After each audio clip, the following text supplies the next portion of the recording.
Here we got a 2015 Chevy Malibu with the service brake assist light on, ABS light on, and a traction light on.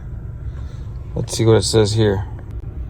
Scanning it for codes right now, and it looks like I'm getting the CO035 code, left front wheel speed sensor, signal amplitude, and same one, signal erratic. So let's see. So what we're going to do now is we're going to view the live data from the ABS module and see if that is getting any signal from the left front tire. Let's go here.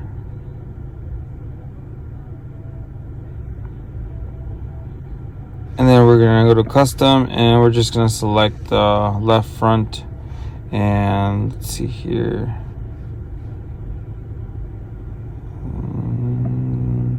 Right front speed sensor. Take a look at those. And now right here you can see that we got both the left and we got the right. Now we're going to take it for a quick test drive. See if we can get that, make a waveform and show the mileage that we're going, or the speed that we're going down the road. And as you can see, I'm going 40 miles an hour and I'm getting nothing on the left front wheel speed sensor. The right front speed sensor is working. So as you can see the speed there, but the left one not doing nothing. So probably the left front wheel bearing needs to be replaced. That sensor's built into it, so we're gonna check it out. So here we have the scanner hooked up to the lab scope right here. As you can see right there. So here we got the scanner hooked up with the lab scope right here. I got it hooked up to the ABS speed sensor, and that's the wire going to the computer, and it's supposed to get a signal back through the other wire when this thing spins. And then that thing right there should be like a frequency that shows. It's gonna be hard to show you, but maybe I can go like this. Like a phone here. When I spin the tire, let's see here. When I spin the tire, it should show a frequency there, and it doesn't.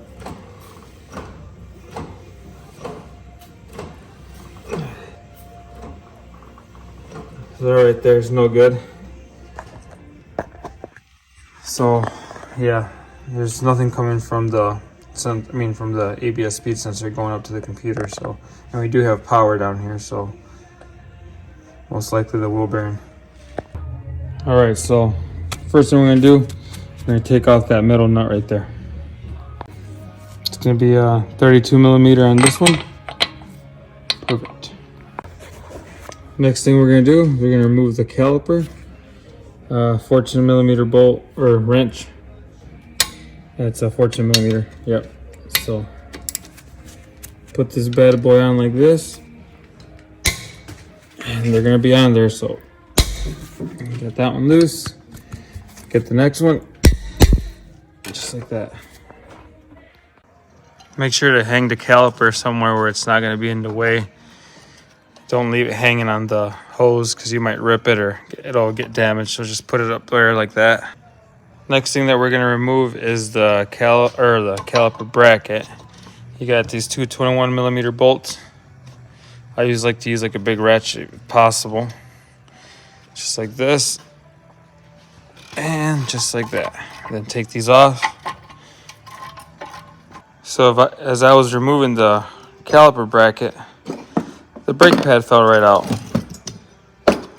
What the heck? So I guess we're gonna have to put new brake pads on it, possibly rotors too. I'll take a look at it right now, but yeah, this one seems intact, but this one definitely broke off. Huh. Crazy. Slides are still good, so that's good. I always lube them up when I put everything back on, so make sure you do that.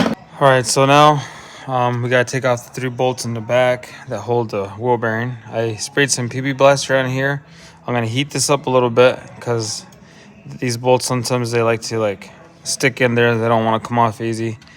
They do got some Loctite from factory, and then this is aluminum, so it just doesn't make a good combination. So I'm gonna heat this up a little bit. And then I got my breaker bar, 18 millimeter, and an extension here. So let's do it. All right, so as you can see, I got it loose right there. I took off the extension and I just put it right on there because I had enough room that it's not rubbing on that right there. So now that it's loose, I will put the extension on it. And from over here, I should be able to turn it faster. This one right here is already loose as well. I put some heat on it right here from both sides. And then breaker bar with my extension. All right, so I got this one here loose too. I did put some heat on it. I got my extension here, 18 millimeter, breaker bar, and I got this pipe here to give me some extra leverage, but it's already loose as you can see. Right there, it's already moving. So we got one more to go after this one. Same thing with this one. We're gonna heat it up.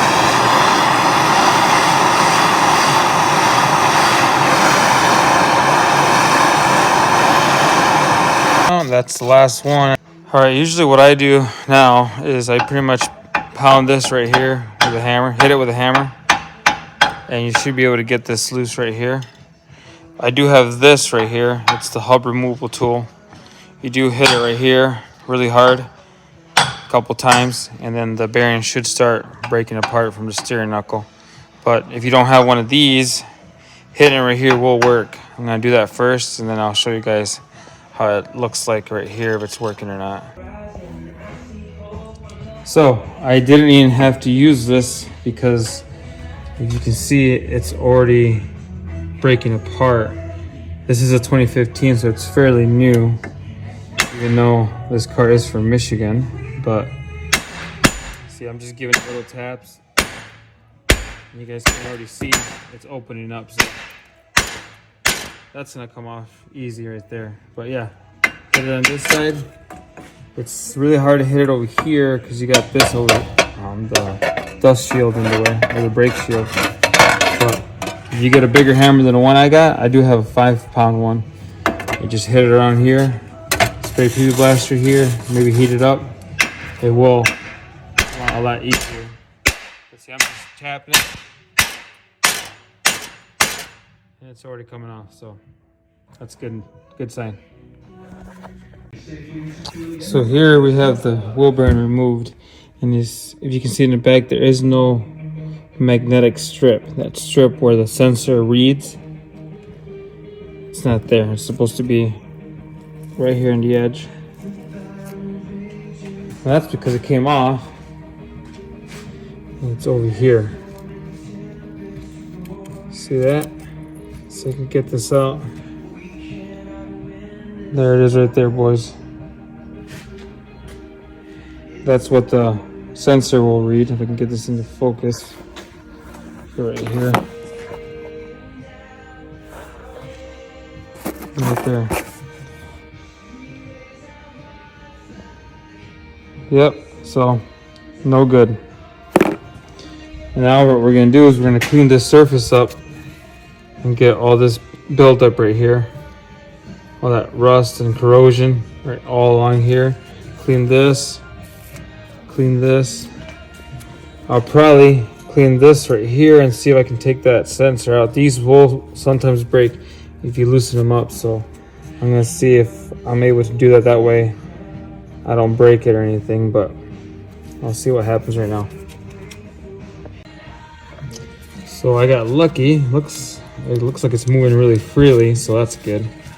That usually doesn't happen. You do gotta pry it up here, wiggle it back and forth, spray some PB blaster in there or WD-40 to get it to move like this. You know, you gotta go this way, that way, this way, that way. And then you would stick a little small pry bar or a pick and just try to move it up and down from here. But not too much because it's plastic, you don't want to break it, but then you just keep wiggling it out and it will come out. So that one looks really good. Don't look damaged or anything. Yep, so we're gonna reuse that one because that was the problem. Wasn't this? Is that this couldn't see that little magnetic strip because it wasn't even on the hub anymore, so that's why it wasn't reading, not sending a signal back to the PCM. So we'll just put that over there, and then now we'll get into the process of cleaning all of this gunk out of here. Looks really nasty. Don't forget about this little ring here. Clean that out too, and put it back. All right, here we go. So what you can do here is get like a little chisel or something and put it right here and hit it with a hammer and get those, see, like that, get those big sections out of there. So that's what I would do first, or even like a scraper for like a gasket scraper, and get all this material out of there, just like this, because you want that, because otherwise the other bearing ain't gonna sit there perfectly and it's gonna be a bitch to get it on. So make sure you get all this out of there, all that corrosion, all that buildup, just like that, all the way around. And then get something like this, let a wheel brush, and just lightly clean the surface up. Get all that buildup loose in there, nice and smooth. Not too much, but once you see the grime and all that buildup come off, then you're all good to go. Then spray it down with brake cleaner or use an air hose, and then you're good. And then now that we got the inside all nice and cleaned up, now we're gonna do this side right here, and then we should be good to go to install the new one. Just like this.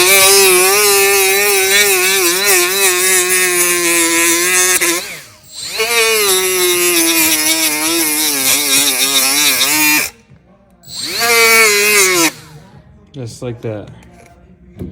I'll do the bottom one right now, right here. All right, so now I put a little bit of anti-seize on the axle there, on the threads or the spline that goes inside the bearing. A little bit of Loctite on the bolts that go behind that hold the wheel bearing to the steer knuckle. It's a medium strength. It's not the red, it's the blue. So I got one in there already, right here. Just hand tight a little bit. Now I'm gonna go with this one, put that one up there, and then I'm gonna do the last one over here, which is right there. And then I put them all on first before I tighten them down. Once you get those 3 bolts in there kind of snug, we want to torque them down to 85 foot-pounds, all 3 of them. So I got here my torque wrench right here, set to 85. And it's gonna be kind of hard to do, but let's see if I can get you guys an idea how it's supposed to look like. But you go like this, and then as you're putting torque on it, this thing will mark it down, and you have to get to 85. So just like that. I'm gonna go a little bit more, but I'm gonna have to stop recording because I got to use both hands for this. But that's how you would do it, just like that. All right, so the caliper bracket bolts, which are these 2 back here, that one and the one up here, I torqued them down to 96 foot-pounds. They got to be on there really tight, that way the bracket don't come off. This one I got to tighten that up too, to a certain torque spec. I'm gonna wait till I get the tire down. Now that I got the bearing on there, now I'm gonna check to see if we actually have a signal coming from the bearing or the wheel bearing to the computer. So I'll do that right now. All right, so right here I got it probed into the wire that's supposed to be going back into the PCM.